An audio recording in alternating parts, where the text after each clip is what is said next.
This essay example, as well as thousands of others, is available in text format on our website for free and without registration. Simply Google Ivy Panda Free Essays.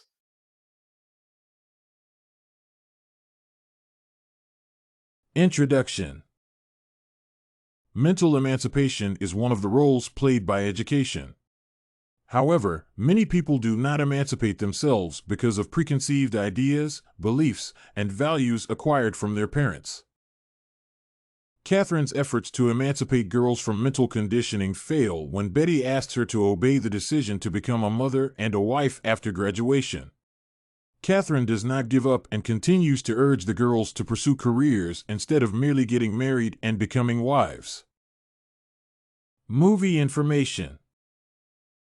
Mona Lisa Smile is a drama film released in 2003. Revolution Studios and Columbia Studios produced it with help from Red OM Films Productions. Mike Newell directed the movie, which stars Julia Roberts, Julia Stiles, Maggie Gyllenhaal, and Kirsten Dunst. It was written by Lawrence Connor and ran for 117 minutes. The title connotes the subject of an ancient painting by Leonardo da Vinci known as the Mona Lisa. The movie explores various contributions by social structures in shaping women's lives in the olden days by putting limits on their potential. It also examines how girls replicate superficial attitudes in a society mainly controlled and subjugated by men. Also, it explores the expectations of girls concerning their lives after graduating from college. Character and plot summary. The main character, Catherine, is very enthusiastic when she gets a job at Wellesley College. The private arts college admits women only, as well as promoting conservative ideals. She takes the job and starts teaching with great passion. She sadly discovers that even though her students have memorized the whole syllabus, they cannot use their brains to make individual decisions. As a result, she spends ample time introducing them to modern art. She disagrees with the college president for encouraging class discussions and failing to adhere to the syllabus in class. The president warns Catherine and orders her to follow the syllabus failure, to which she would lose her job.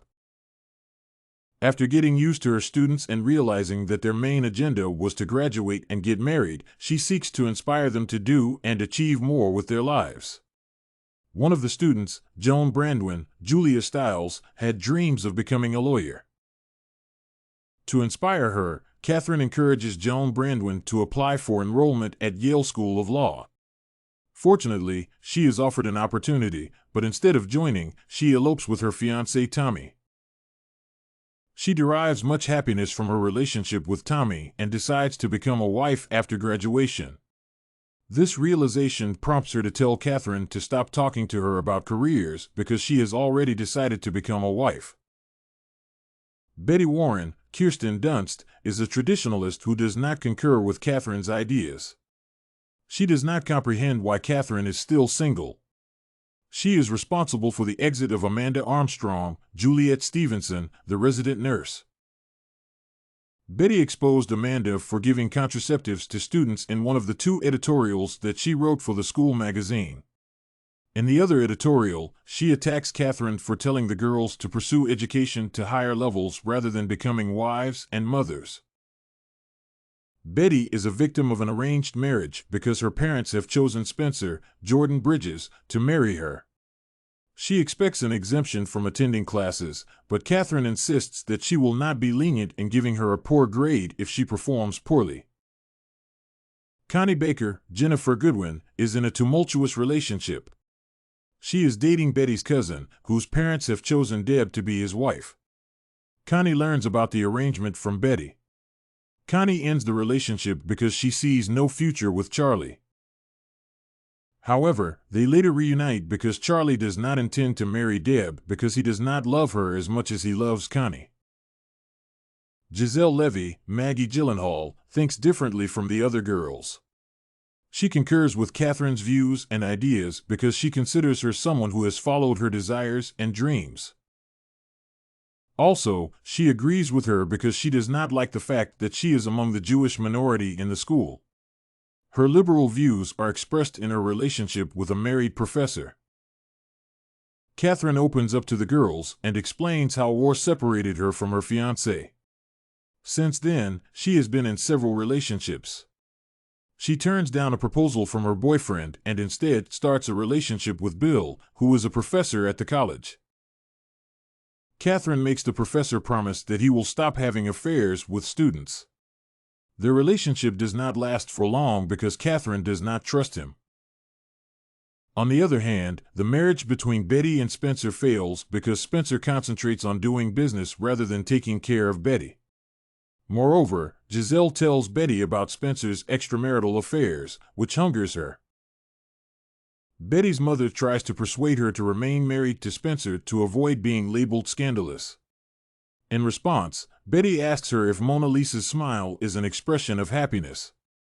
She goes on and divorces Spencer. Her mother learns of her divorce during graduation.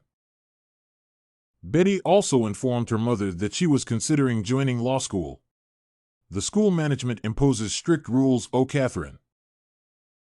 She is expected to strictly follow the syllabus that is approved by the college, prepare and present lesson plans for authorization, and desist from talking to the girls about anything else other than what is in the syllabus. Being a liberal woman, Catherine rejects the new rules. A key idea. The idea behind the movie is excellent. The efforts put forward by Catherine to emancipate the girls from narrow-mindedness are commendable.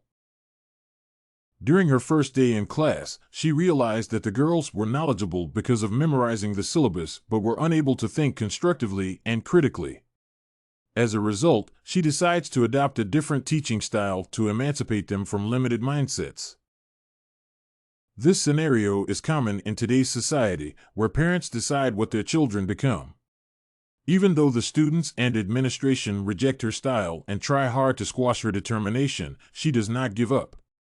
She continues to advocate for what is right based on her beliefs. Evaluation and critique of the movie. The movie is great, and I would recommend it to any movie enthusiast or curious learner. First, I like the movie because of its theme. Many children are victims of parental control and do not follow their dreams but those of their parents. Secondly, the depiction of different characters is in line with their thinking. They act according to their upbringing and stick to their ideals despite pressure from Catherine to change their views. However, the movie has several weaknesses. The storyline is predictive and the characters are very elusive. Despite the weaknesses, the characters display quality performances, and I think the movie is worth watching. If you want to find more works like this essay movie review on Mona Lisa Smile by Mike Newell, head over to ivypanda.com. It has a collection of samples with thousands of submissions covering virtually all academic subjects.